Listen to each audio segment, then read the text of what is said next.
ನಾಳೆನೇ ಆಂಜನೇಯ ದೇವಸ್ಥಾನ ಜಾತ್ರೆ ಇರೋ ಕಾರಣ ಇವತ್ತೇ ಎಲ್ಲರೂ ಊರಿಂದ ಬಂದಿದ್ರು. Welcome back to friends vlogs. ತುಂಬಾ ಬಿಸಿಲಿರೋ ಕಾರಣ ಬೆಳಗ ಮುಂಜಾನೆ 3 ಗಂಟೆಗೆ ಊರ್ ಬಿಟ್ಟಿದ್ರು. ಸೊ ಎಲ್ಲರೂ ಮಾರ್ನಿಂಗ್ 8:30 ಎಲ್ಲ ಬಂದು ಊರಿಗೆ ರೀಚ್ ಆದ್ರು. ಬಂದ ತಕ್ಷಣ ಪೇಲ್ ಹಣ್ಣಿನ ಗಿಡ ನೋಡ್ಬಿಟ್ಟು ಎಲ್ಲರೂ ಪೇಲ್ ಹಣ್ಣನ್ನ ಕಿತ್ಕೊಂಡು ತಿಂತಾ ಇದ್ರು. ಇವತ್ತಿಗೆ ನಮ್ಮ ಅಪ್ಪಾಜಿ ಎಲ್ಲರನ್ನು ಬಿಟ್ಟು ಹೋಗಿ 12 ಇಯರ್ಸ್ ಆಯ್ತು. ಇವತ್ತು ಅಪ್ಪಾಜಿ ದಿವಸ ಇದೆ ಅಂತನೂ ಕೂಡ ಎಲ್ಲರೂ ಬೇಗನೆ ಮಾರ್ನಿಂಗ್ ಊರಿಂದ ಬಂದಿದ್ರು.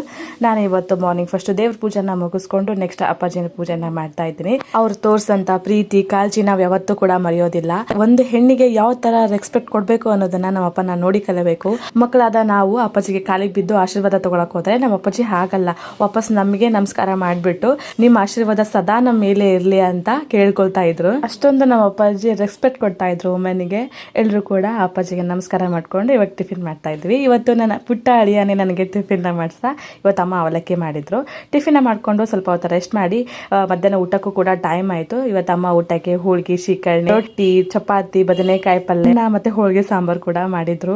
ನನಗೆ ಹೋಳಿಗೆ ಸಾಂಬಾರ್ ಅಂದ್ರೆ ಸಿಕ್ಕಾಪಟ್ಟೆ ಇಷ್ಟ. ಎಲ್ಲರೂ ಕೂಡ ಊಟ ಮಾಡ್ಕೊಂಡು ಸ್ವಲ್ಪ ಹೊತ್ತು ರೆಸ್ಟ್ ಮಾಡ್ಬಿಟ್ಟು ಈವ್ನಿಂಗ್ 5:30 ಎಲ್ಲ ನಾವು ಇವಾಗ ಮಂತ್ರಾಲಯಕ್ಕೆ ಹೋಗ್ತಾ ಇದೀವಿ. ನಮ್ಮ ಅಣ್ಣನ ಕಾರ್ ಒಂದು ಮತ್ತೆ ನಮ್ದು 2 ಕಾರ್ ಆಗಿತ್ತಲ್ಲ, ಸೊ ಸಣ್ಣ ಮಕ್ಕಳು ಒಂದು ಮಿನಿ ರೇಸ್ ಸ್ಟಾರ್ಟ್ ಮಾಡಿಬಿಟ್ಟಿದ್ರು ಹೋಗುವಾಗ, ನಾವೊಂದು ತಾವು ಮುಂದೆ ಅಂತ.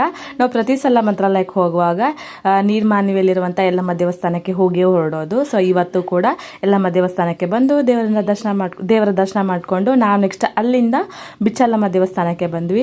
ಹಾಗೆ ಏಕಶಿಲಾ ಬೃಂದಾವನ ನೋಡ್ಕೊಂಡು ರಾಯರ ದರ್ಶನ ಮಾಡ್ಕೊಂಡು ನೆಕ್ಸ್ಟ್ ಬಿಚ್ಚಲಮ್ಮ ದೇವಸ್ಥಾನಕ್ಕೆ ಬಂದು ಇಲ್ಲಿ ತಾಯಿ ದರ್ಶನ ಮಾಡ್ಕೊಂಡ್ವಿ.